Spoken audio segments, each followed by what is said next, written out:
I'm Wolf, and this is Arcanaignition. The moon is in its last quarter tonight, and I'm going to read some tarot. My question this evening is from Kristi, and Kristi is about to leave her city life behind and move upstate, like so many of us right now. And she wants to know, what do I need to know about building community when I move upstate? And this question hits straight to the heart because I am in this moving upstate place right now in my life, and I'm looking around myself and wondering, how do I build community up here in this beautiful space? And Kristi, how you build community is going to be different than how I build community, but maybe your reading has some things for me too.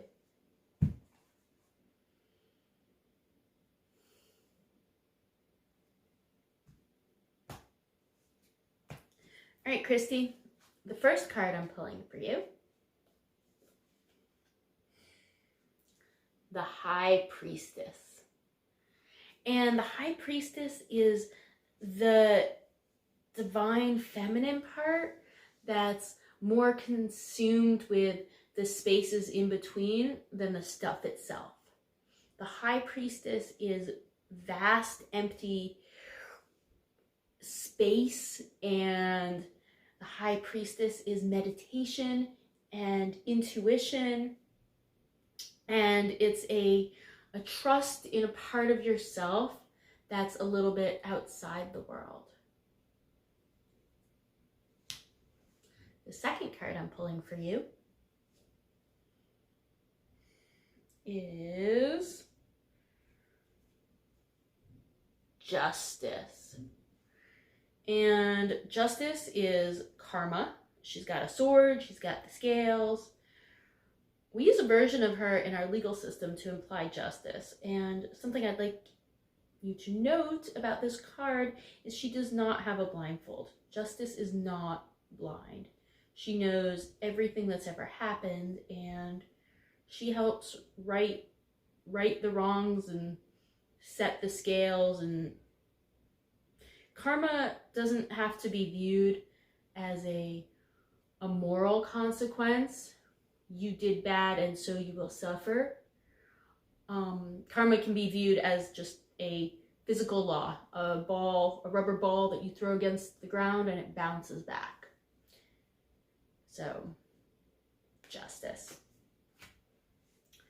And the last card that I'm pulling for you is the Seven of Swords.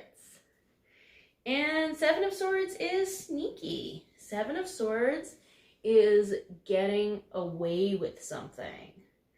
Seven of Swords is not showing all your cards, putting them all down on the table at the same time. Swords are about the mind or the intellect, and when we bring them up to the number of 7, they are something to scheme about, win at. Yeah.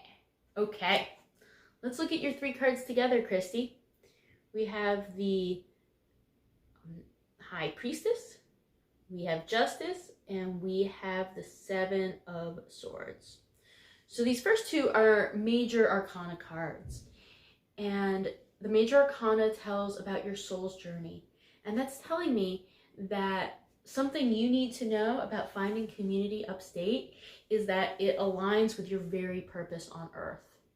And the purpose it aligns with for you is one that is about creating and reflecting karma.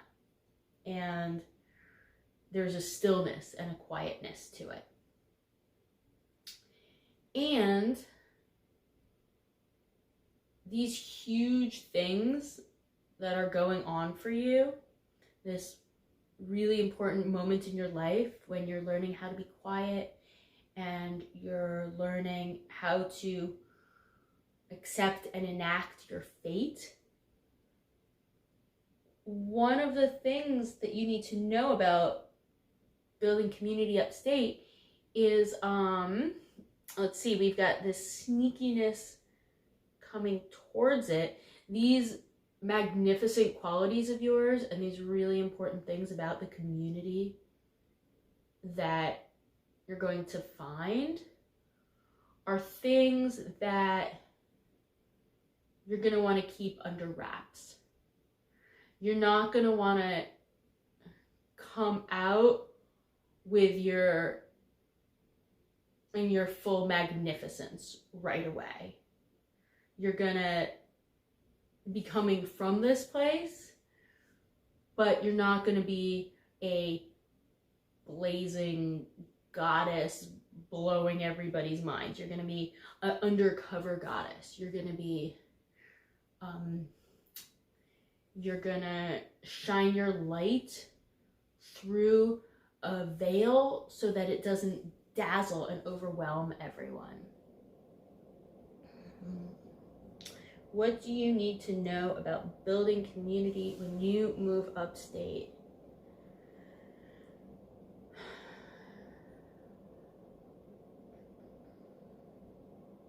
You're gonna bring some of the most important parts of your being to this project. You're going to bring your powers of discernment, and you're going to bring your powers of peace. And they're not going to be recognized right away for what they are, for how powerful and magnificent and game-changing they are, but that doesn't mean you should bring them any less fully. And if it's coming in a sneaky looking way, it's not because you are any less of the High Priestess or the Lady of Justice. I hope that helps, Kristi. If you're watching this and you'd like to hear more, you can subscribe. And if you'd like me to answer a question of yours, you can send it to arcanaignition@gmail.com. And if you have an alternative reading of these cards that you'd like to share with Kristi, feel free to post it in the comments below. Have a gorgeous evening.